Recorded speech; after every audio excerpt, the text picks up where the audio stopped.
முன்னமே காட்சி தருகிறார். நீ முன்னே போனாலும் சரி, பின்னே போனாலும் சரி, எப்படி இருந்தாலும் இன்றைக்கு உன்னுடைய அழிவு நிச்சயம் என்பதை முருகனுடைய அமைதியை இங்கு வெளிக்காட்டி கொண்டிருக்கிறது. முருகப்பெருமானோடு சேர்ந்து நாம் எல்லோரும் இன்றைய தினம் இங்கே நின்று இந்த காட்சியை அவனை கண்டு கழிப்பதற்கு எத்தனை கோடி ஜென்மத்தில் நாம் புண்ணியம் செய்தோமோ என்று எண்ணுகிற அளவுக்கு இங்கே இந்த அருமையான காட்சி. கண்ணுக்கு எட்டுகிற தூரம் வரைக்கும் கடல் அலை, மக்கள் அலை, எது அதிகம், மக்கள் தலையே அதிகம் என்று எண்ணுகிற அளவுக்கு அழகாக அற்புதமாக இங்கே முருகப்பெருமான் நமக்கு காட்சி தருகிறார்.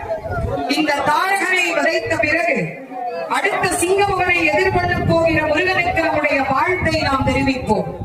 முருகப்பெருமானை நாம் எப்படி 6 முகம் கொண்ட கந்த கடவுள், 7 முகம் 6 முகமாக நமக்கு அருள் புரியக்கூடிய அற்புதமான அந்த